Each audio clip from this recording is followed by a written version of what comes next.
Ever since I started playing CS back in 2015, starting CT side on every map was the meta. But why is that, and is it still the right decision? Today, I'm going to break down on why starting CT side is a mistake, but you still might want to do it anyways. Let's get into it. If you've been keeping up with Pro CS, you've probably noticed that for the past few years, the game has been getting more and more T-sided. There are a few reasons for this, including cheaper loadouts, plant money, better utility, and the evolution of strategy and tactics. So, if the game is T-sided, why would you want to start on CT? Well, it's technically easier. You don't have to plan out elaborate strats or clear tons of angles, and the Ts will have to walk into your crosshair to get onto the site and win. The fights are generally easier for CTs, but the trade-off is that you don't get to choose where and when they happen.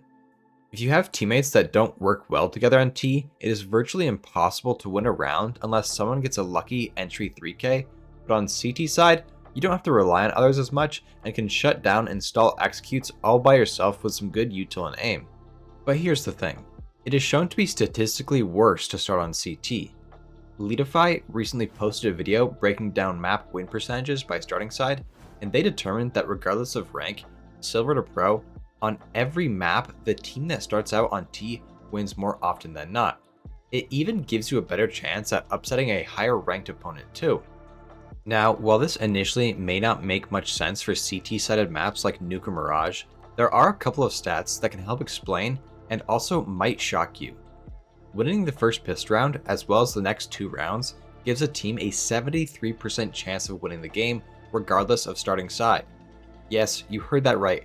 Going up 3-0 should secure you a victory well over half the time. Now, most people know that the T-side pistol rounds got buffed in CS2 due to Peeker's advantage and how good the Glock is currently. But what you may not know is that the Ts have a roughly 55% chance of winning the pistol round. While a 10% difference between the sides may not sound like a big deal, over a large sample size, it absolutely is. But how often do the Ts win the first 3 rounds? About a quarter of them. Comparing that to the CT's 18%, we can see that going up 3-0 is more common on a T-side start, which translates directly to a higher map win rate.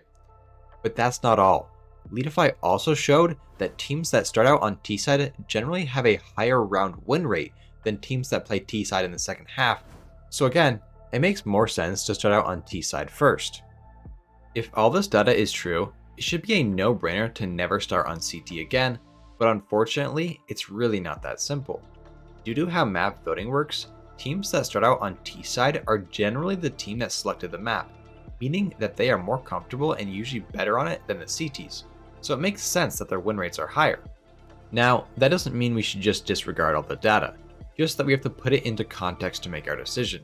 If you're playing with a bunch of friends in a stack, or if the opponents choose one of your favorite maps, choose T-side to start every time, as you'll have the coordination and knowledge to take advantage of the odds. If you're solo, get stuck on a map you don't like, or if you recognize some of the names on your team as players that don't play well together, it may be beneficial to start on CT as a way to ease into the game and have more individual influence in the rounds. Ultimately, the decision is up to you, and you should start on the side you feel more comfortable on, regardless of what the data says. But I would not be surprised if the meta slowly switched to teams electing to start on the T side first. If you enjoyed this video, make sure to hit that like button and also subscribe. I post CS2 content every Friday, and I'm trying to hit 1k subs before the end of the year. Thanks for watching, peace.